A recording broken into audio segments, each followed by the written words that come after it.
Olá para você, está começando mais um podcast Entrevistas DPE comigo, Beatriz Prio, e hoje nós vamos falar de um assunto que envolve todo o mês de novembro, que é o mês da conciliação, falar de mediação, de conciliação com o defensor público Carlos Fabrício Ratacheski, que está aqui com a gente já, e também com a Safira Souza, que está na gerência de pesquisa e extensão da Escola Superior da Defensoria Pública de Roraima, da SDEP, conversando com a gente um pouquinho sobre mediação e conciliação. Sejam muito bem-vindos e obrigado por ter aceitado o convite. Obrigado, é um prazer, Beatriz, participar de uma entrevista aqui na rádio, junto com a Safira. Uma satisfação muito grande. Obrigado. Vamos entender um pouquinho. A Safira também, né? Olá, Safira. Obrigada, Beatriz, pelo convite. É uma satisfação muito grande estar aqui hoje falando com você sobre esse tema que é muito importante para a Defensoria Pública, né, para o sistema de justiça, ainda mais na presença do Dr. Fabrício, que foi meu professor de processo civil. Tem algum tempinho já, Era né? boa aluna, viu? Era boa aluna. Tanto que está aqui ao seu lado agora, hein, doutor? E explicando um pouquinho para quem está nos acompanhando já, o que é, de fato, mediação e conciliação e qual a diferença, inclusive, de uma palavra para outra? Então, a mediação, a gente vai contextualizar no âmbito das demandas na área de família e sucessões. Então, a mediação, eu tenho, diferentemente da conciliação, a conciliação eu resolvo o processo. Então, as demandas de família, quando chegam na defensoria, depois eu vou abrir um pouquinho mais esse contexto das ações de família, a gente muitas vezes encaminha para um processo judicial. Então, ajuiza uma demanda judicial, a outra parte é citada e contesta a ação, vai para a audiência, e muitas vezes nós conseguimos na audiência fazer um acordo. E lá nós fazemos uma conciliação. Então a conciliação ela põe fim ao processo que se instalou a partir dessa ação iniciada na defensoria. A mediação ela já é mais aprofundada, porque veja, eu tenho a conciliação que resolve o processo judicial e que resulta numa sentença.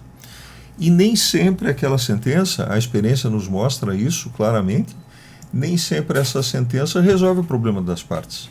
Então, não é certeza ou segurança que aquele que combinou, que fez um acordo, que fez uma conciliação, que ele vai cumprir, ou que ela vai cumprir o que foi homologado por sentença. Isso vai gerar um novo processo, vai gerar uma execução, um cumprimento de sentença, e o conflito se estende. Diferentemente da mediação, a mediação eu procuro entender o motivo do conflito, a causa do conflito, porque muitas vezes uma demanda de família ela chega por uma questão de partilha de bens, por exemplo, que é necessária que seja realizada, mas essa partilha não se resolve por outras mágoas, por sentimentos, por desgastes do tempo do relacionamento, do rompimento. Então, na mediação, a gente aprofunda um pouco mais com um viés inclusive de atendimento psicológico, de assistência social, para resolver e pacificar o problema daquela família. Eu não estou focando unicamente no processo, eu estou focando no conflito para a solução e harmonização da família. Então, veja, é um processo muito vantajoso, né? E a gente tem procurado estimular e realizar sempre que possível. Inclusive nesse mês, né, que a gente fala muito sobre esse tema, sobre esse assunto a nível nacional mesmo, qual a importância realmente de uma campanha como essa que reúne principalmente para a Defensoria, que tanto faz esse trabalho? É fundamental, porque, veja, ontem mesmo nós fizemos um diálogo na sala de espera, na recepção, né, Safira? Isso, lá na nossa unidade civil foi feito um diálogo na sala de espera muito proveitoso. Nós tínhamos em torno de 120 assistidos acompanhando, e foi como o nome diz do programa, diálogo. A gente procurou conversar com os assistidos, trazendo dúvidas. Depois a Safira vai explicar um pouquinho mais. Nós contornamos o conflito, fazendo com que as pessoas se enxergassem na situação, e você busca o quê? Instrumentalizar o assistido para que ele tenha autonomia para resolver a própria questão. Quer dizer, se ele tiver consciência da autonomia que ele tem em relação ao próprio conflito, ele não precisa, entre aspas, terceirizar isso para o outro, para que o judiciário, por exemplo, a partir de uma sentença, resolva a demanda dele. Ele pode, sim, a partir de mecanismos e de técnicas, resolver esse conflito de uma forma muito mais efetiva e ter uma pacificação da relação familiar. Porque quando eu falo de relação familiar, é preciso olhar que é o pai, a mãe, tem crianças envolvidas, você tem toda uma série de interesses e de relações, de situações que, por vezes, se não resolvidas, não esclarecidas, elas resultam em conflitos. Então, é fundamental a conscientização da importância da mediação a partir da educação em direitos. E é o papel da Escola Superior da Defensoria. Aí entra o papel da Safira também. Aí entra o papel que a gente tem uma satisfação muito grande de fazer através da Escola Superior da Defensoria, que quando o doutor Leno instituiu como uma política da Defensoria Pública de Roraima, a gente aprimorar a nossa educação em direitos e levar para as pessoas, nós percebemos a importância disso para as pessoas acessarem a justiça de uma forma mais cidadã. Elas procuram hoje, a nossa defensoria, elas procuram os meios judiciais para resolver algum conflito de qualquer natureza com conhecimento do direito dela e da obrigação. Porque a gente tem uma responsabilidade muito grande quando vai fazer educação em direitos, né, doutor? Ontem isso ficou muito claro para todo mundo lá, na unidade civil, que todo mundo tem os seus direitos, mas junto com os seus direitos, elas também carregam obrigações e deveres. E essa educação em direito, quando a gente leva para a população, a gente leva num formato que as pessoas consigam enxergar a realidade delas, no que a gente está levando para elas, mas elas consigam enxergar também a responsabilidade delas. Então, surte um efeito muito bom nas pessoas. Inclusive, dessa experiência que você teve ontem, já fiquei sabendo aqui nos bastidores que foi realmente ali muito envolvente, né, com o público que estava ali, com os assistidos da defensoria. A Safira interpretou uma pessoa, né, numa atriz. Virou atriz lá durante. Como é que foi a dinâmica de fato, né, para fazer com que as pessoas ali entendessem o que é mediação, conciliação e buscar pela paz, né, pela justiça, pela paz? Eu vou dar o meu relato de atriz Safira do momento e o doutor vai falar da parte jurídica daquele momento artístico. Ele propôs uma dinâmica que foi muito interessante para os assistidos, porque quando nós começamos, eles estavam esperando uma palestra, né? E aí ele chamou a gente para fazer essa dinâmica e foi interessante. Eu estava representando uma mãe que estava pleiteando alimentos. E o Ramon, outro servidor nosso aqui na defensoria, era o pai que não estava pagando alimentos. Se negando mesmo. Se negando a pagar alimentos e falando que o valor que ele pagava de alimentos, que é uma coisa corriqueira que a gente percebe, não estava sendo usado para as crianças. Ele estava pagando um valor que a mãe estava ficando com aquele dinheiro e não estava comprando as coisas da criança. E aí ele fez uma dinâmica que a gente tentou puxar o braço do outro e resolver aquilo numa briga. A gente estava brigando em casa e resolvendo aquilo. Fisicamente, quem ganhou a briga foi o Ramon. Então, na cabeça dele, quem ganhou a briga, ganhou a situação. Mas, juridicamente, como que aquilo ficaria? Então, depois que a gente fez esse mini teatro lá, o doutor foi explicar toda a situação jurídica daquele conflito e de como as pessoas poderiam lidar com eles através da defensoria. E aí foi muito interessante, porque as pessoas entenderam muito bem, se identificaram e começaram a trazer as situações delas para enxergar como aqueles conflitos que elas já tinham poderiam ser resolvidos através da justiça com a Defensoria Pública.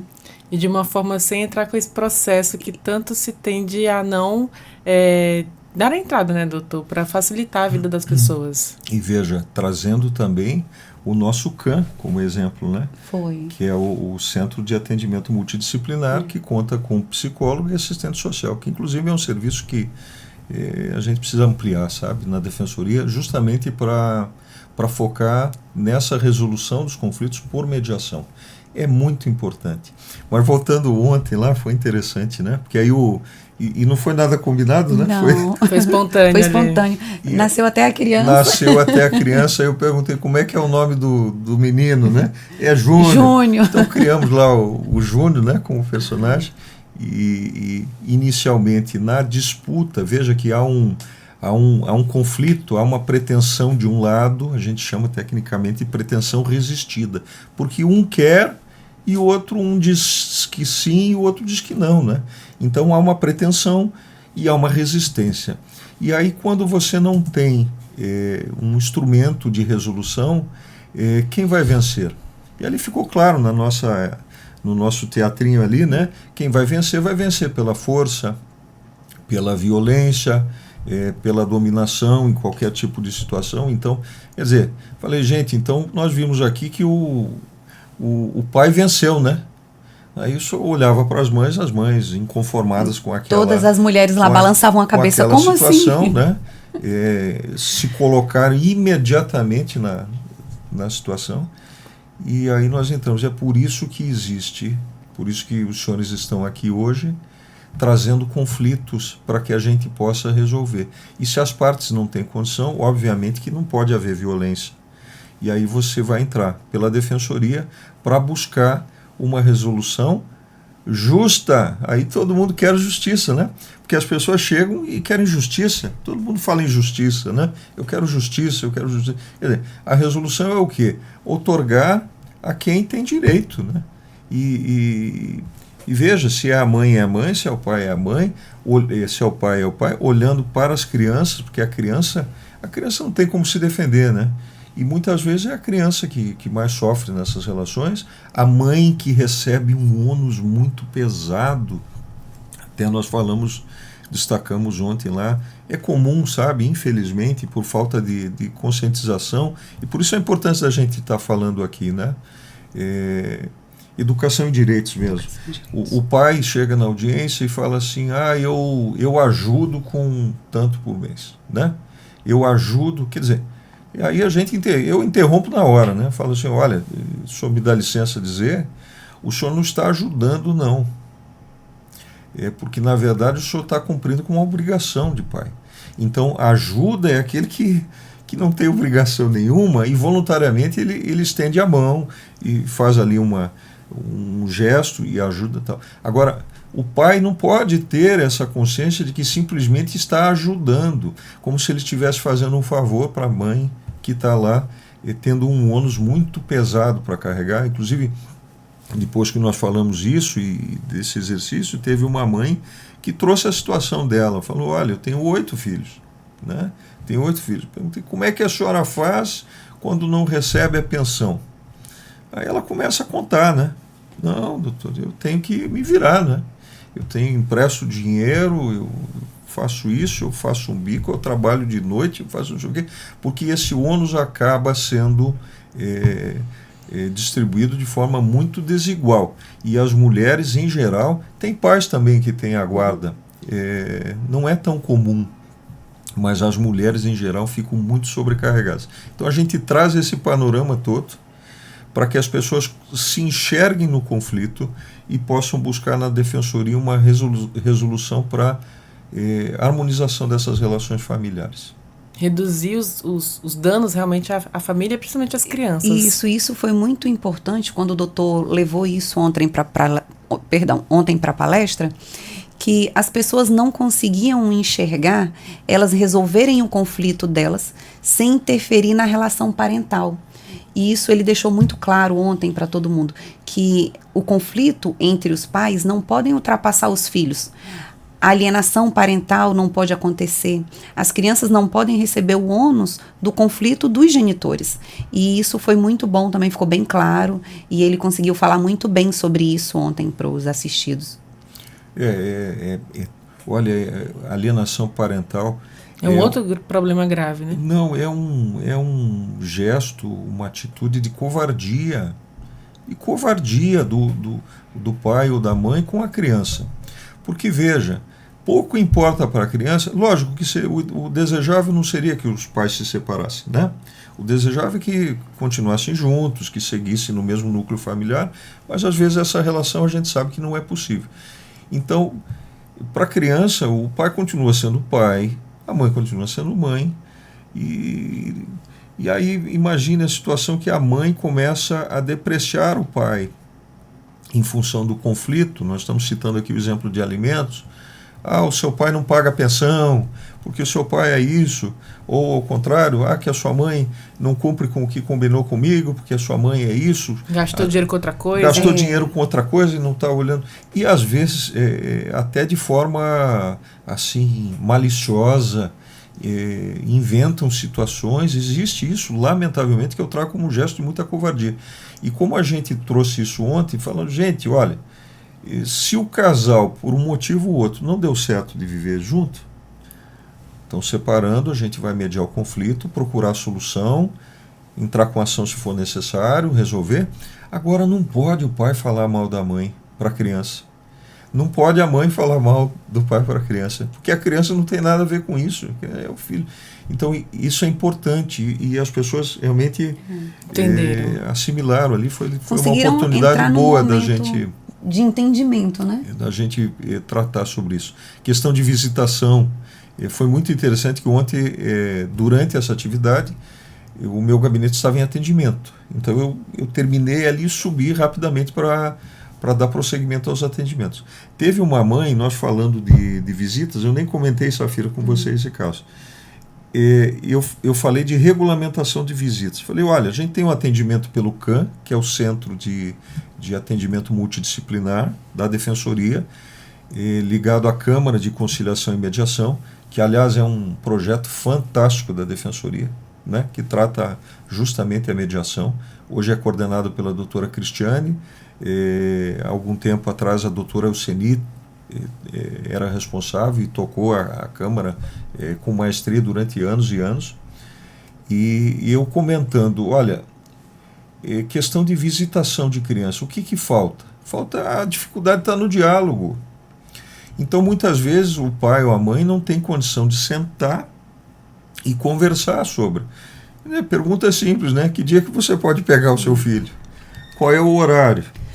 Que horas que você vai entregar a criança? Então pode ser assim? Pode ser assim. Então eu tenho encaminhado esses casos do meu gabinete para a psicóloga e assistente social, para fazer uma conversa com os pais, e os resultados são excelentes, porque muitas vezes acabam resolvendo outras coisas que não estão ali no conflito inicial. E aí foi interessante que uma assistida subiu no meu gabinete, ela chegou e falou, o meu caso é a regulamentação de visitas e eu quero ir para o CAM. Ela já sabia eu quero ir para a psicóloga e quero ir para a assistente social, para a gente tentar resolver numa boa. Quer dizer, então isso é fantástico, porque você dá autonomia e a pessoa se emancipa a partir do conhecimento. Ela consegue fazer a gestão do próprio conflito. Como que eu quero resolver isso? A gente tem, então, mulheres em situação de violência, mulheres com medidas protetivas. E como é que faz para fazer a visitação dos filhos? Como é que faz para chegar até essas crianças? Olha, é muito bom esse teu questionamento, porque dá a oportunidade da gente falar também dessas mulheres que são vítimas de violência doméstica. Que os números de Roraima são alarmantes, né? Posteriormente vocês podem convidar a doutora Terezinha Muniz, que é a titular dessa área, ela vai contextualizar melhor, mas a gente tem uma epidemia de violência doméstica contra a mulher em Roraima, e isso acaba impactando diretamente, evidente, né? Não tem como, em toda a relação de convivência familiar. E aí eu tenho uma dificuldade de visitação, entre outras, das crianças, né? Então, quer dizer, o pai, pela violência familiar, pela violência doméstica, ele, por força da medida protetiva, ele é impedido de se aproximar da mulher, que tem muitas vezes a guarda do filho, da criança. E aí, como é que ele vai fazer essa visitação? Lembrando que o direito de convivência é um direito de convivência familiar da criança, né? A criança tem direito de conviver com o pai, tem direito de conviver com a mãe, de forma harmoniosa. Então, a gente procura estender isso para a família extensa. E muitas vezes fazer uma ponte por uma tia, um irmão maior de idade, a avó paterna. Então, muitas vezes a avó paterna vai buscar na casa da genitora, leva para a visitação e devolve. Quer dizer, então isso possibilita que o pai continue convivendo com a criança e não gera prejuízo para a criança propriamente. Então, lá na violência doméstica, o foco justamente é de proteger a mulher, né, para que ela não continue a ser vítima dessas agressões. É muito importante esse trabalho. E na vara de família, na atuação de família dos defensores da família, nós temos um olhar para resolver essas outras questões que são periféricas e são muito importantes também. E a gente cita, então, aqui o caso de visitação. Mas, além da visitação dos alimentos também que foram citados, quais são as outras demandas que a Defensoria atende nessa área da família, de conciliação e mediação? Olha, Beatriz, tem um leque de demandas. Então, eu posso enumerar, assim, Safira me ajude, mas você vê lá, alimentos, que é o carro-chefe. O carro-chefe. Até porque em torno dos alimentos, depois a gente pode falar um pouquinho mais, você tem revisional de alimentos, seja para aumentar a pensão, seja para diminuir, seja para exonerar. Você tem as execuções de alimentos, quer dizer, a parte é condenada a pagar alimentos e não paga, né? Então, aí as contestações em torno das próprias demandas de alimentos, é importante dizer porque o número é muito grande de atendimentos. E as pessoas que são citadas nos processos, a parte requerida no processo, ela vai para a audiência e tem prazo para apresentar a defesa, para fazer a contestação. E vai fazer a contestação por meio de um defensor público. Então nós somos 10 defensores públicos, né, para atender a capital inteira. E aí você tem, em um processo, 2 defensores atuando, um pela parte autora e um pelo requerido. Né? Então é muito comum, vara de família, por dia nós temos 16, 18 audiências. Dessas 16 ou 18, 15 são da defensoria, ou às vezes eu já fiz toda a pauta, audiências todas com o defensor público. Às vezes tem um advogado particular no outro polo, mas a parte é sendo assistida pela defensoria. Então a abrangência da defensoria na vara de família é muito grande, né? As demandas, então veja, alimentos é o carro-chefe, né?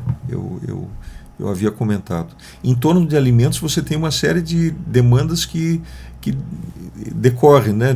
A revisão de alimentos, a revisional de alimentos, né? A exoneração de alimentos, né? Então eu entro com uma revisional para aumentar a pensão ou para diminuir a pensão. Ou, veja, eu pago pensão para a criança, daí atingiu a maioridade e passou no concurso público. Aí eu não preciso mais pagar a pensão porque ele não é mais meu dependente econômico. Aí o que eu vou fazer? Eu vou entrar com uma ação de exoneração para cessar esses descontos dos alimentos, essa obrigação de pagar alimentos. E alimentos é uma demanda que ela é muito dinâmica, decorre das necessidades de uma pessoa. Então você vai pedir pensão de alimentos, a gente fala alimentos, não é só alimentação, né? Alimentos envolve todas as necessidades de uma criança, de um adolescente, ou até da mulher, no caso de alimentos ali transitórios. Tem os gravídicos, né? Os gravídicos também, exatamente. E são todas as necessidades, não é somente alimentação, é lazer, é saúde, é transporte, a educação. Então, tudo isso está compreendido na expressão alimentos. E como é que o juiz vai fixar essa obrigação? Quanto que o pai... Eu estou falando do pai, normalmente é o pai que paga, porque normalmente a guarda está com a mãe. Quanto que ele vai ser obrigado a pagar de alimentos? Quer dizer, depende das necessidades da criança, de um lado, e de outro lado, das possibilidades desse pai. Quer dizer, as necessidades da criança são presumidas, inclusive, porque criança, a gente sabe, precisa de tudo, né? Enfim, e quanto que ganha o pai? Ele pode pagar para atender essas necessidades, lembrando que a obrigação de alimentos é dos pais. Então não é somente do pai, é da mãe também, proporcionalmente às forças de cada um. Então imagine que o pai ganha 1.000, só um exemplo, e a mãe ganha 2.000, ou o contrário. Quer dizer, então um vai arcar com 1/3 das necessidades, e outro vai arcar com 2/3. Então é de acordo com as possibilidades, com as forças de cada um. E a gente procura fazer esse equilíbrio o tempo todo. E a dinâmica da vida vai alterando isso, né? A criança que tem boa saúde hoje, amanhã, infelizmente, pode ter um problema de saúde que demande um tratamento especializado, medicamento, e os custos se elevam, as necessidades passam a ser muito maiores. Aí eu tenho que buscar uma revisão desses alimentos para compatibilizar, sempre procurando equilibrar essa balança. Necessidades de um lado e possibilidades de quem paga de outro. O senhor tem até os dados, né? Mas a Safira quer complementar? Não, eu ia falar que essa situação que o doutor trouxe aqui, ela é muito importante para as pessoas terem a consciência do trabalho que a Defensoria vem fazendo. A pessoa entrou com uma ação de alimentos, só que aquela ação de alimentos, ela vira outras ações dentro do mesmo processo, dentro do mesmo polo. Aquele pai e aquela mãe queria resolver uma situação de alimentos que vai se desdobrar em outras ações e que essa mesma ação de alimentos, como o doutor falou, pode ser revisionada ao decorrer de todo o período de vida que aquele alimentando está precisando do auxílio dos pais. Então, é um trabalho muito grande que a Defensoria faz. Demorado, não demorado por morosidade da Defensoria, mas demorado de processo, porque esse processo ele vai continuando. Enquanto tem essa obrigação e os pais vão requerendo coisas dentro desse processo, a Defensoria, na sua atuação de família, vai tendo que atuar dentro da mesma ação. Então, faz com que os nossos defensores sempre tenham demandas recorrentes em relação a alimentos ou às outras matérias, né, de família.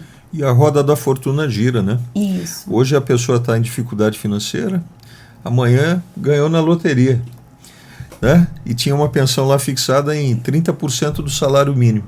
Mas o sujeito no dia seguinte ele ficou milionário. O que eu vou fazer? Eu vou pedir para aumentar a pensão, né? Então, de acordo com essa dinâmica da vida, esses casos acabam retornando e a gente vai acompanhando até a maioridade muitas vezes. Uma coisa que o doutor falou ontem que foi bem interessante foi sobre a realidade financeira dos pais expressar as necessidades das crianças, que é exatamente isso que ele está falando.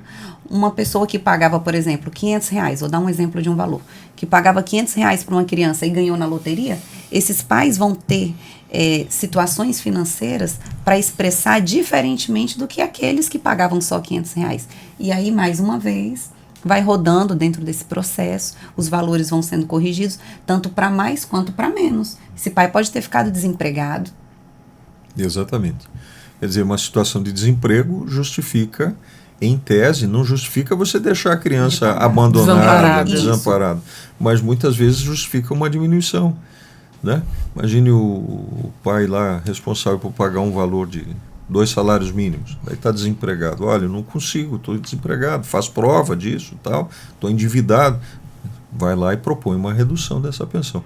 Mas eu quero trazer, Beatriz, assim, destacar a importância, a Safira comentou, do trabalho que a gente faz nessa questão de alimentos para crianças e adolescentes. Então, a Defensoria, nós estamos na estrada aí desde 2000, do ano 2000, né, o primeiro concurso de 2002, então já se vão mais de 20 anos. E aí, quando eu falo de alimentos para criança e para adolescente, minimamente eu estou falando em comida na mesa. Tá? Minimamente, porque muitas vezes a gente, pela dificuldade dos pais que são carentes, a gente não consegue atender às outras necessidades.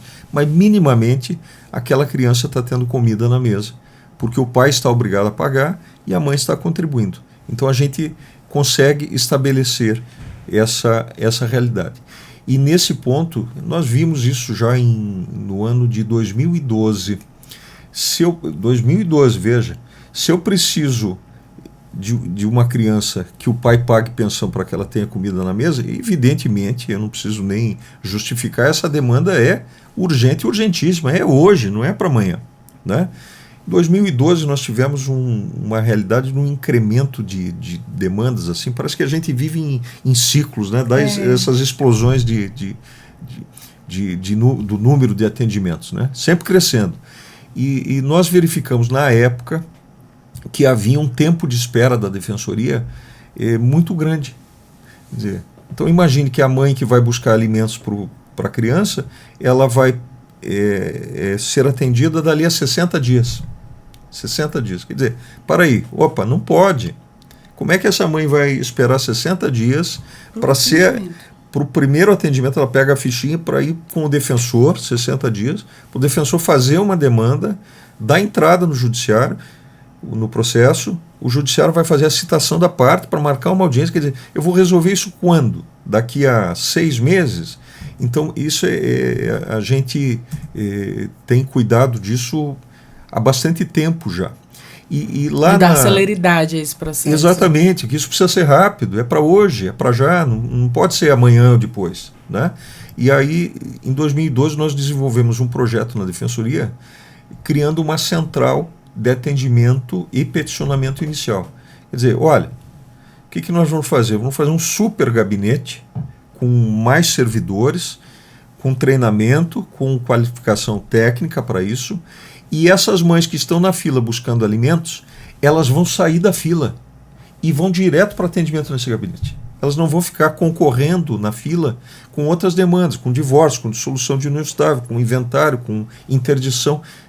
Elas saem da fila e vão direto para esse gabinete, e essa petição é elaborada com celeridade e ajuizada para que a gente tenha uma resposta do sistema de justiça de forma adequada para que essa criança, então, minimamente tenha comida na mesa.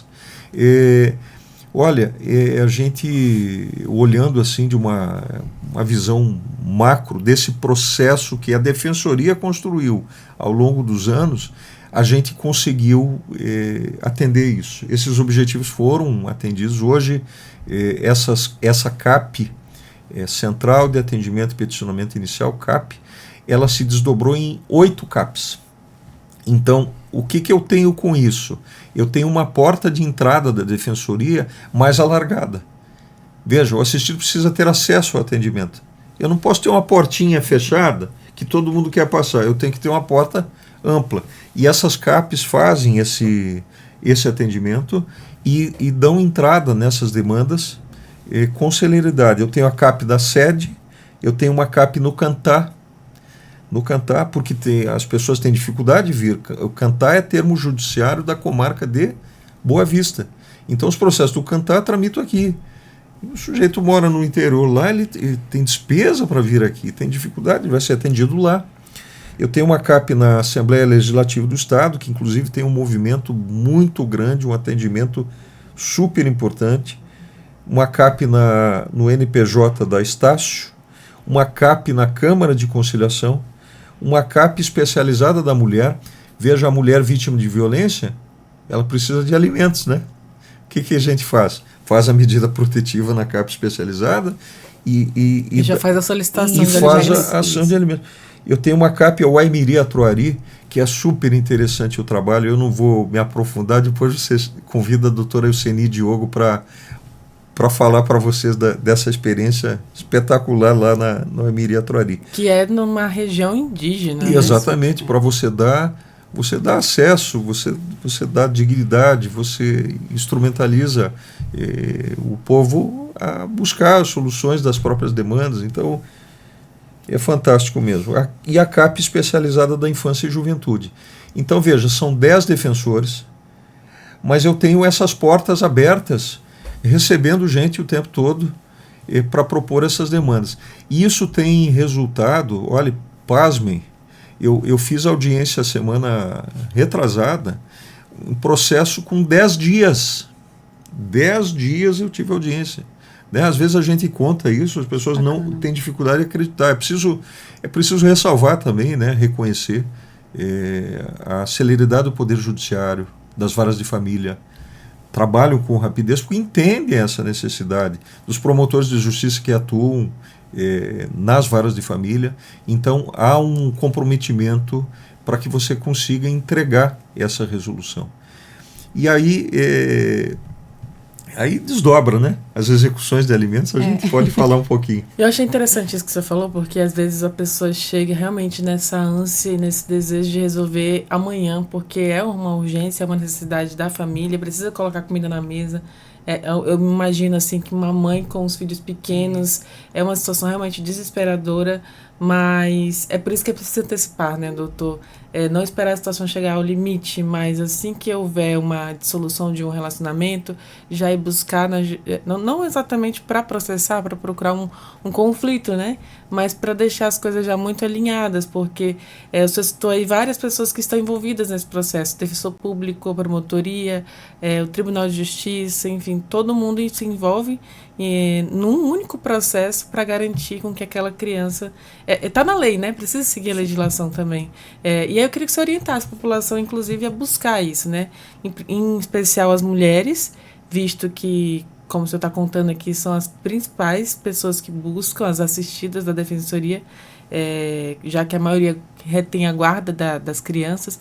Explica um pouquinho para a gente sobre a importância de buscar logo esse seu direito. É fundamental, porque não precisa ser uma demanda. Se tiver um bom relacionamento com o pai,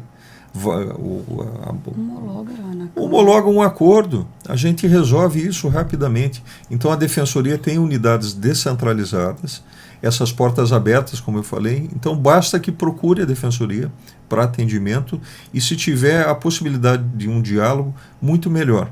Resolve alimentos, resolve regulamentação das visitas, né? Se tiver que resolver o divórcio, já resolve o divórcio também. Resolve divórcio, resolve partilha de bens. Então todo esse aparato aí que tem uma convivência familiar mais harmoniosa. No caso, facilita em relação ao sucesso da mediação. Com toda certeza. E a paz no núcleo familiar, né? Porque se não deu certo, ontem a gente falava isso, né, Safira? Lá O doutor a gente teve uma reunião semana passada e ele falou uma frase que me fez refletir bastante sobre isso, que quando a família procura a Defensoria para judicializar uma ação, é porque já deu errado. Então, a constituição familiar já deu algum problema. Então você procura a justiça para solucionar o problema que já foi ocasionado dentro daquela família, que já está frágil, que já está precisando de auxílio. Então você prolongar isso faz com que às vezes você não retome os laços familiares, que é o que a gente vê como mais importante na vara da família, né? E aí, se você rompe esses laços, você colocou muito bem.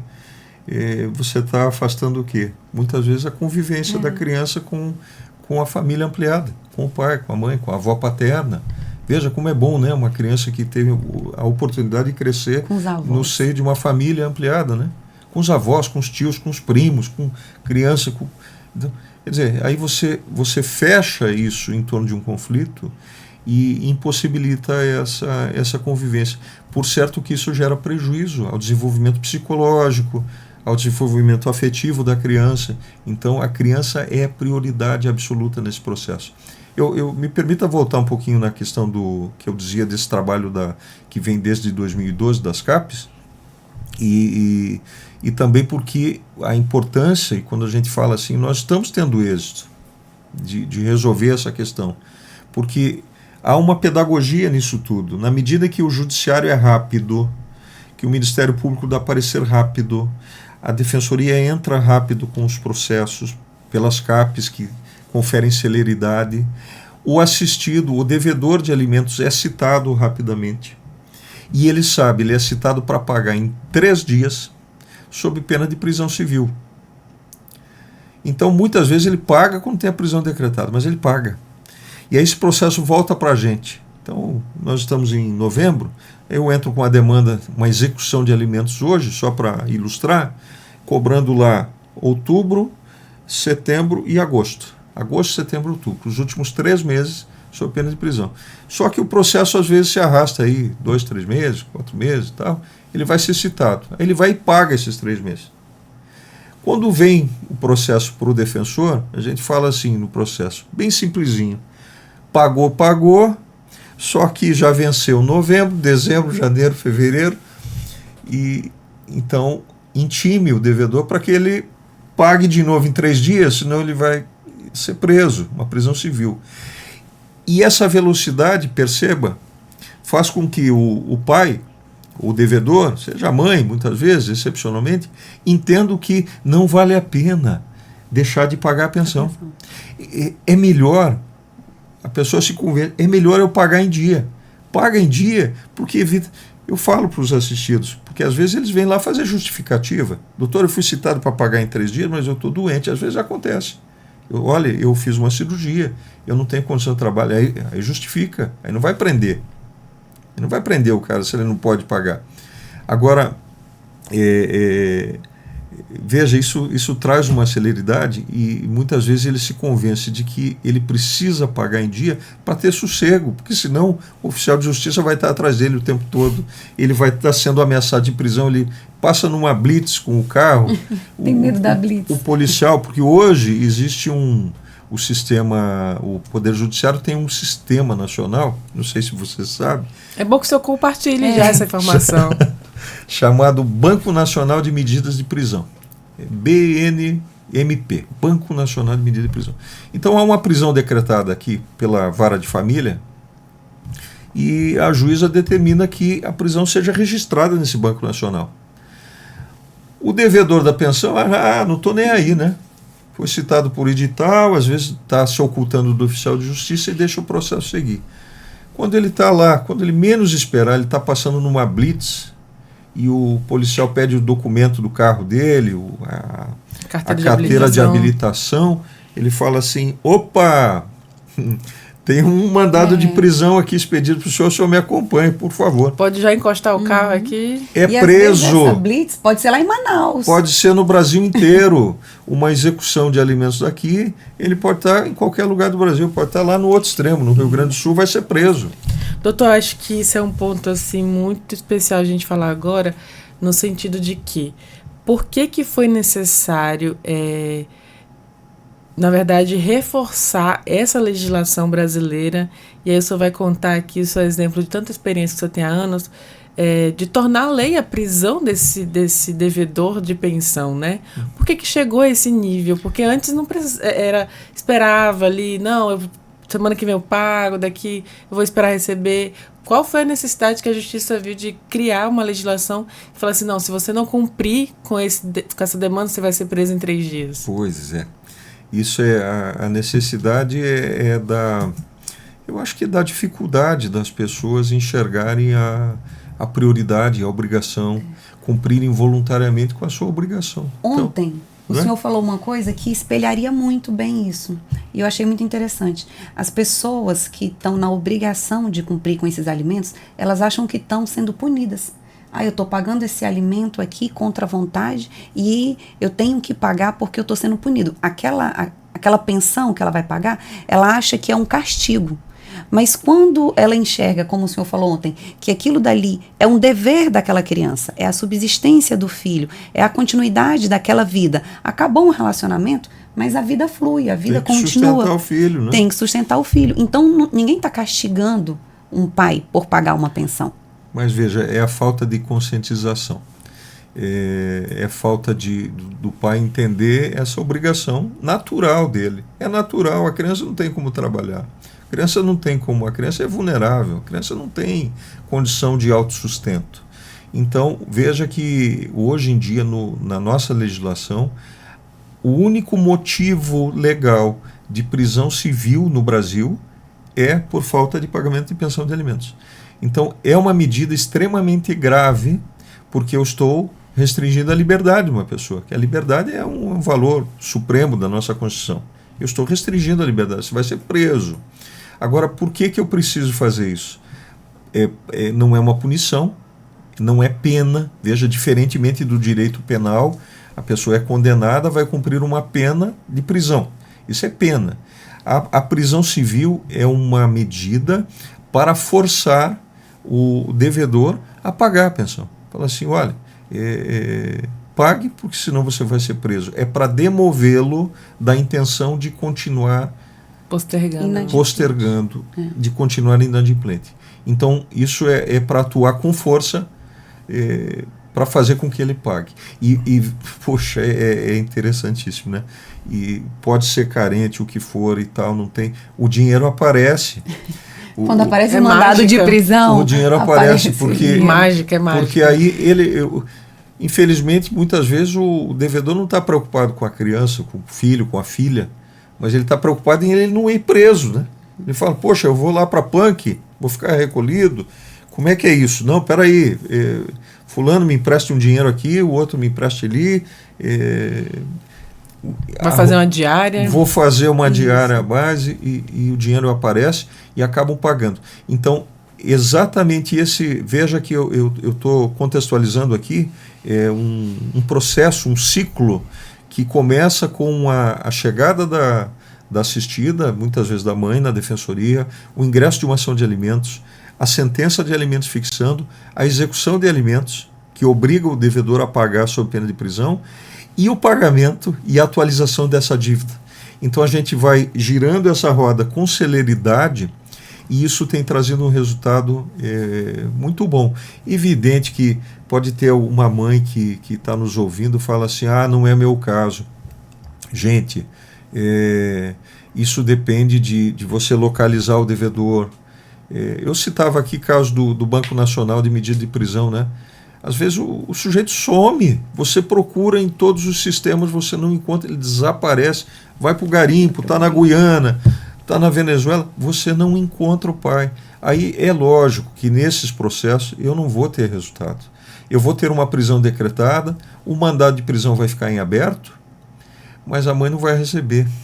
Porque se ele não for localizado para ser preso, isso não vai acontecer. Então, tem casos que a gente não consegue, mas isso faz parte desse contexto e da dificuldade mesmo das partes mesmo em relação a essas obrigações. No caso, foge realmente assim do controle da defensoria, porque não tem como ir atuar e buscar caçar esse homem onde quer que ele esteja. Às vezes a gente não encontra. Isso que... Infelizmente. Eu até cheguei a conhecer uma mulher, uma senhora assistida da defensoria que passou por essa situação. Ela já vinha vários meses tentando, mas não achavam o sujeito, né? O pai dos filhos dela, e ela estava se lamentando, triste, né? Mas ela entendia também que a situação não dependia só da defensoria, dependia de encontrar esse homem, né? Tem um sistema hoje, o Poder Judiciário se modernizou bastante com sistemas que dão suporte a essas questões. Um deles se chama, do CNJ, se chama Previjude. Então a gente, quando dá entrada e tem uma dificuldade como essa, requer ao juízo que faça uma busca no sistema do Previjude. E aí eu consigo localizar os vínculos profissionais ou o vínculo profissional desse devedor. Quer dizer, às vezes eu não sei onde está, ninguém sabe, não tem rede social, você não localiza. No Previjude você identifica lá, opa, ele está trabalhando aqui com carteira assinada na empresa X, está lá no Ceará, ou está em outro estado. Maravilha, eu tenho aqui um vínculo empregatício. Não, melhor. Eu tenho o vínculo empregatício dele. Aí, se eu tenho uma liminar de alimentos provisórios, eu mando descontar na folha dele. Nossa, que maravilha. Bom para o filho, né? Exato, você traz efetividade. Porque o que as mães querem é resultado, né? Não interessa eu chegar para a mãezinha e falar assim, olha, o seu processo está assim, que o oficial não achou. Que não interessa, isso não interessa. Ela quer saber quando vai pagar. Mas quando que ele vai pagar? Então a gente tem que se valer de todos esses mecanismos para buscar dar efetividade ao processo, fazer com que realmente os alimentos sejam pagos. Isso a gente tem, no geral, tem conseguido pela Defensoria Pública. E de todo desse número de atendimentos, né, desse volume de atendimentos, eu queria até que o senhor reprisasse aí, qual é o total de atendimentos que teve em 2024? Olha, 2024, 64 mil, fora as CAPs. Nos interiores também. Que são distribuídas nessas 8. E eu não estou falando de CAP do interior, tá? Eu estou falando só capital. Essas 8 na capital. Se puxar interior, é um número realmente muito grande da Defensoria. Pode dobrar até esse número, né? A gente fala de um volume, de um número muito grande de atendimento, mas da parte humana mesmo, qual é o retorno dessas mulheres, quando elas conseguem? Vida. Olha, você tocou num ponto aí, né? Você quer comentar, Safira? Eu acho que essa é uma das principais preocupações hoje que nós temos na Defensoria, em ter um atendimento acolhedor, em ter aquele atendimento humanizado. Tanto é que o nosso atendimento a gente sempre tenta aprimorar. O programa Diálogo na Sala de Espera foi criado com esse intuito de humanizar esse atendimento, de acolher as pessoas que chegam ali. Às vezes, uma palestra igual ontem com informações já resolve o problema dela. Então, hoje a Defensoria, hoje não, há um bom tempo, a gente vem se preocupando nisso. E não só prestar um atendimento de excelência, que é nossa obrigação institucional, mas de prestar esse atendimento de excelência para o nosso assistido, garantindo esse atendimento humanizado. A CAP, igual o doutor falou, é o resultado dessa nossa preocupação em garantir um atendimento célere, humano para as pessoas que chegavam. Tem histórias de pessoas que vinham do Cantá, de bicicleta, porque não tinham como pagar um transporte. Como é que uma pessoa sai do Cantá, deixa de trabalhar, vem de bicicleta, ficava o dia, a manhã inteira, às vezes ali, esperando a senha, para demorar esse tempo todo, igual o doutor falou aqui.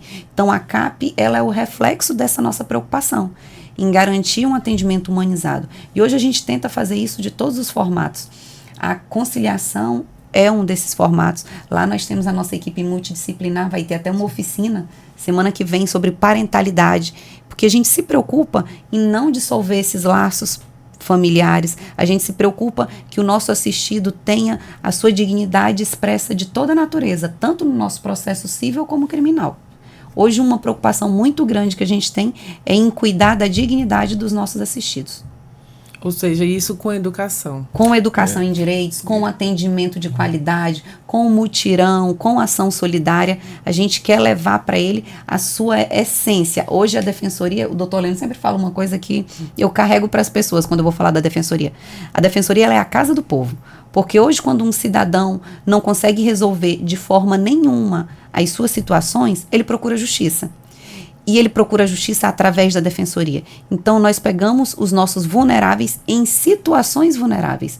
Então, nós temos essa responsabilidade e a gente também tem a ciência da nossa obrigação de cuidar dessas situações vulneráveis com pessoas vulneráveis.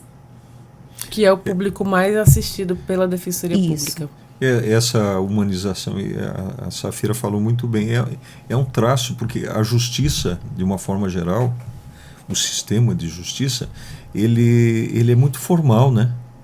Ele é muito formal. Muitas palavras técnicas. Muita técnica. Muita né? teoria. Muita teoria. Esses trajes assim que a gente tem de usar por dever do ofício, porque você vai fazer uma audiência, você tem que estar trajado adequadamente, está lá regulamentado isso. Né? O juiz, o promotor, então há uma formalidade muito grande disso tudo. E o que a gente tem que fazer? A gente tem que ter simplicidade. Ontem mesmo eu fui fazer a fala lá, eu fui de camiseta, né? Quer dizer, você está atendendo a pessoa que vem muito simples, você não precisa, você tem que cumprimentar a pessoa, você tem que olhar nos olhos, perguntar como ela está, como é que o senhor está, como é que a senhora está. Quer dizer, isso é humanidade, é gente. Não é processo. Não é processo. A gente está cuidando de gente. Então, eu acho que é isso. É simplicidade.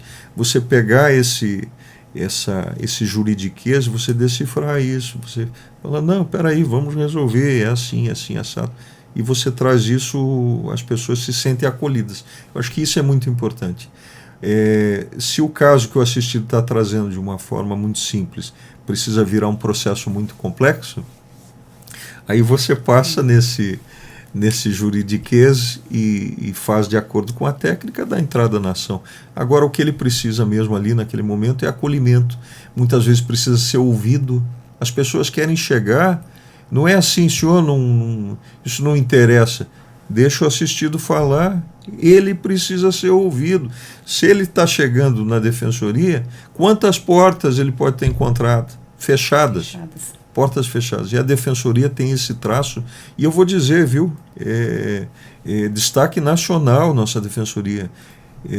Essa característica de portas abertas. Nós não temos filtro para atender ninguém. O assistido chega, ele vai ser atendido. Então isso é uma característica, traço, né? Nossa, que a gente se orgulha muito de ver essa Defensoria, o que ela se tornou ao longo desses anos. E isso que o doutor falou é muito importante, porque nossas portas estão abertas e nós estamos onde tem poder judiciário. Hoje a gente se orgulha muito de ter aqui no estado de Roraima todas as comarcas possuem defensoria. Então, se qualquer pessoa em qualquer local do estado precisar da defensoria, se ela precisar judicializar qualquer ação, a defensoria vai estar nesse local. Então, onde tem comarca, tem defensoria. E está realmente em todas as regiões do estado. E desenvolvendo realmente ela com a educação, com acesso, a facilidade, a democratização do acesso à justiça, aos seus direitos enquanto cidadão. Nesse caso em específico da conciliação e da mediação, você acredita que isso fortalece também a cultura do diálogo, a cultura da conversa, da conciliação, que é isso que a gente está falando aqui? Exatamente. Isso é muito bom, né? Porque, veja, se eu resolvo na defensoria, muitas vezes eu não preciso do processo judicial, né? Então, imagine as partes que chegam, eu citei o exemplo da regulamentação de visitas. Aí o casal chega na defensoria e está com uma dificuldade, a dificuldade de diálogo muitas vezes. E a gente consegue facilitar esse diálogo de forma humanizada, olhando para a criança e buscando uma solução. A solução aparece muitas vezes pelas partes, né? As partes trazem a solução, a gente facilita isso. E aí, se está resolvido, faz um acordo, muitas vezes não precisa do processo judicial. Doutor, a gente vai dar entrada na ação. Não, vocês estão bem, vão cumprir, então façam uma tentativa, experimente esse modelo aí durante 3 meses. Se não der certo, retorne aqui no gabinete. Está resolvido. Essas pessoas não precisam de uma sentença, elas precisam de resolver o problema. Né? Então, isso é muito gratificante. Eu sou um entusiasta aí, apaixonado pela área de família, de uma forma geral. Pelo seu exercício, né? Eu gosto bastante da sua profissão. Mas assim, eu não queria finalizar essa entrevista sem dar as ferramentas a essas pessoas, né? Esses assistidos que talvez ainda não sejam assistidos à defensoria, mas se identificaram em algum momento da entrevista como alguém que possa ser, né? Como é que faz para chegar até a defensoria? Por exemplo, a gente testou a situação dos alimentos para mulheres grávidas, né? Pode pedir, em que momento da gestação? Como é que faz realmente para chegar a essa situação? Os alimentos gravídicos, é interessante que ele é uma criação legislativa um pouco diferente, a construção do direito da grávida, da mulher gestante, receber os alimentos. Normalmente o que eu tenho, uma obrigação alimentar decorrente de um vínculo de parentesco. Então eu tenho uma certidão de nascimento com o pai, a mãe lá, o pai no registro, né? E aí eu vou processar esse pai para cobrar alimentos por conta de um vínculo de parentesco. Ele é pai e a certidão comprova. Os alimentos gravídicos, por disposição legal expressa, eu tenho de ter apenas indícios de paternidade, porque ela está grávida. Ela está grávida. Não é? A mulher está gestante. Quer dizer, como é que cadê a certidão? Não tem, não nasceu. Não tem exame de DNA. Cadê a prova que é meu? Não tem prova, até porque não pode expor a criança a risco, né, de fazer uma coleta de DNA, do cordão umbilical, de tal. Então, eu trabalho simplesmente com indícios de paternidade. E esses indícios de paternidade são suficientes para que, liminarmente, o juízo fixe alimentos provisórios. Então, o investigado ele vai ser citado já com a obrigação de pagar alimentos provisórios. Alimentos para quê? Para custear o enxoval da criança, para custear exames, vitaminas que ela vai ter que tomar por causa exames, medicamentos que a gestante precisa. Mas peraí, se a criança nasce, depois como é que fica? Aquele valor que foi fixado para a gestante, ele passa a ser de direito da criança. E às vezes isso se resolve na própria demanda de alimentos gravídicos, com um acordo com o nascimento fazer o DNA. A gente tem feito isso e, felizmente, hoje o Tribunal de Justiça custeia esses exames de DNA. Né? Os nossos assistidos, isso é bem importante, que é um exame caro, né? É um exame caro e o Tribunal custeia isso pela gratuidade da Justiça. Né? Quer dizer, eu não posso limitar o acesso à Justiça porque a pessoa não tem condição de pagar a conta. E aí o exame de DNA esclarece. E o Tribunal de Justiça tem custeado esses exames. Então, esclarece essa dúvida, registra e segue a vida. Mais uma situação positiva, né, para as famílias. E basta procurar alguma dessas portas CAP da Defensoria. Tem muitas portas abertas. Basta procurar uma sede da Defensoria e vai ser acolhido, vai ser atendido e a gente vai fazer o melhor para entregar essa prestação de serviço de qualidade e efetiva para a nossa sociedade. Tem como entrar em contato também pelo serviço online, né? Tem, nós temos nosso atendimento online, tem o nosso atendimento de plantão e tem todas as nossas unidades, tanto civil quanto criminal. Uma coisa que eu sempre gosto de falar quando eu vou em alguma outra unidade da Defensoria é, por exemplo, na nossa unidade civil, as demandas de lá são de natureza civil, mas às vezes um assistido nosso tem uma demanda de natureza criminal, ele não vai ter como marcar o atendimento dele no criminal lá no civil.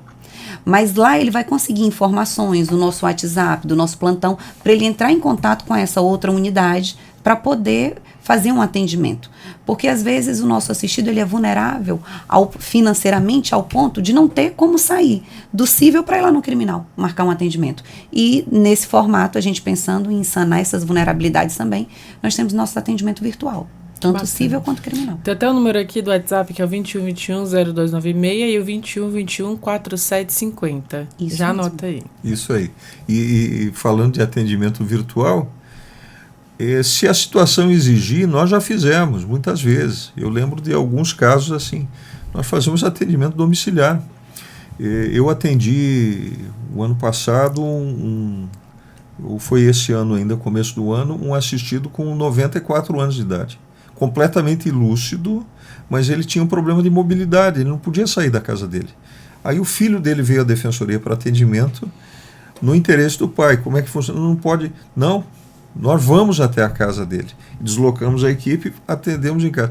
Então veja, esse traço da humanização do atendimento, eu acho que é importante. Se for necessário o atendimento da defensoria, procure a defensoria. Às vezes, se não conseguir pessoalmente, por um familiar, alguma coisa, a gente vai buscar essa adequação. Doutor, tem algum caso que o senhor tenha vivido, né, nessa longa carreira já como defensor público, mas que tenha lhe marcado enquanto defensor e que o senhor lembra com carinho, né, de uma solução de conflitos? Eu tenho muitos casos assim, né? Eu tenho um caso de uma menina, ela estava terminando o ensino médio e ela prestou, eu vou assim falar só por alto para não, né? Porque, né, às vezes para a gente não identificar. E ela prestou um concurso nacional e ela ganhou uma bolsa integral num colégio de destaque no outro estado da federação. Ela ia ter hospedagem, alimentação, uma educação assim de ponta. A menina era excepcional, né? Ela foi a primeira colocada no Brasil inteiro. Os pais separados. Quando ela foi fazer, a mãe foi fazer a matrícula nesse programa, nessa bolsa, e foi preencher os documentos, exigiram que o pai assinasse também a autorização, porque a menina ia ter, menina com 16 anos, não lembro exatamente, 15, 16, ia ter passagem aérea para lá, ia morar fora, quer dizer, o pai precisava autorizar, a mãe também. A mãe autorizou, disse, não, eu estou separado dele. Não, mas então é um concurso nacional, e se a senhora não me trouxer isso até amanhã, depois da manhã, a gente vai dar aqui a vaga para o segundo classificado, para a segunda classificada. E aí essa mãe chega na Defensoria Pública, né? O que eu faço? Meu Deus do céu. Bom, aí a gente entra com uma medida de guarda, com pedido liminar, explicando essa situação toda, e o juiz sensivelmente acolheu o pedido, o promotor deu parecer favorável, e concedeu a guarda unilateral para a mãe. E deu um termo de guarda, expede o termo de guarda, a mãe chega lá aos 47 do segundo tempo e junta o termo de guarda unilateral, assina. A minha assinatura é suficiente agora. A menina vai para essa instituição de ensino, e esse processo foi acompanhado durante 3 semestres. Ali o juízo foi sábio de não acelerar o processo. E, periodicamente, nós pedimos o pai foi citado depois, né? E contestou e tal. E nós pedimos os boletins da menina. Do desempenho da menina lá, como é que ela... Olha, as notas eram todas muito boas, a menina cumprindo todas as obrigações, 10, 9,5, 9,9, uma beleza. Então, essa assistida nossa, ela deve ter se formado em algum lugar, deve ser uma pessoa aí muito bem... Sucedida mesmo, muito bem sucedida, e a Defensoria teve essa atuação. Não interrompeu um sonho, né? Tem muitos casos. Dá para contar mais? Conte mais um. Olha, mais um então. Teve um assistido nosso que ele estava no... Esse foi engraçado, né? Porque chega assim, a urgência aparece, é para hoje, não é para amanhã. Então você já está fazendo tudo o que você está fazendo. Que já é urgente. Que já o movimento já tal, e daqui a pouco chega um caso como esse, você fala, nossa, então para tudo aí, segure aqui, deixa eu ver o que eu posso resolver. Bom, ele foi contemplado num programa da Minha Casa Minha Vida. E, poxa, olha, estou feliz aqui e tal. E vai se habilitar no programa também, né? Vai se habilitar para conseguir lá a casa sonhada, né? E ele vivia em união estável. Ele falou, não, a gente precisa comprovar, só se o senhor for casado. Tinha uma regra do programa, não sei dizer exatamente, mas ele precisava comprovar que ele era casado ou que ele vivia em união estável. E aí o prazo também expirando. Ele não tinha isso e a casa seria passada para outra pessoa. Aí ele foi à defensoria, nós demos entrada com uma declaratória de união estável e aquilo tramitou também numa velocidade incrível e conseguimos que ele levasse a comprovação e ele conseguiu a casa. Ele voltou para agradecer depois e até hoje, volta e meia, eu tenho notícias do assistido. Ele disse que ele chegou lá, estava fechando a Caixa Econômica, né, que ele se habilitava, estava fechando, doutor, e eu cheguei lá com o documento e consegui. Então são casos que a gente transforma vidas, consegue transformar, consegue... Realizar sonhos mesmo. Exatamente. Realizações. Então, são histórias assim que a gente gosta de lembrar e que a Defensoria fez a diferença na vida dessas pessoas. De várias pessoas. Doutor, eu queria agradecer realmente assim, a sua disponibilidade, paciência aqui com a gente, conversar e contar tanta coisa também importante. E eu queria que tanto o senhor quanto a Safira também deixassem até uma mensagem a essas famílias, né? Na busca por essa conciliação, na busca pela resolução desses conflitos, buscar a paz em priori, trazendo a vida das crianças como a prioridade mesmo, de conseguir com que essa criança tenha um bom desenvolvimento, não precise realmente depender, sei lá, no futuro de um acompanhamento psicológico, de um tratamento, mas que consiga ter uma vida saudável, visto a conciliação dos pais. Bom, eu que tenho que agradecer você, a Safira, por compartilhar esse bate-papo delicioso aqui, né? A gente passa horas aí falando sobre Defensoria Pública. E a minha mensagem é que essas pessoas tenham paciência e tenham esperança de um futuro melhor, sabe? Que consigam olhar o presente, se distanciar de mágoas, de ressentimentos e consigam olhar para um futuro melhor, assim, de um novo relacionamento, uma convivência familiar mais harmoniosa, porque essas crianças de hoje, a gente não pode esquecer que serão os adultos do futuro, né? Eles vão cuidar de tudo aí daqui um pouquinho. Eu também quero agradecer o convite, vocês sempre estão muito solícitos com as nossas demandas, com o trabalho da Defensoria. É uma honra a gente poder estar aqui falando da nossa instituição. E em relação a essa procura, tanto da família, das resoluções de conflitos através da Defensoria, eu também quero agradecer aos nossos assistidos, que vão ouvir isso e de alguma forma isso vai impactar na vida deles, né?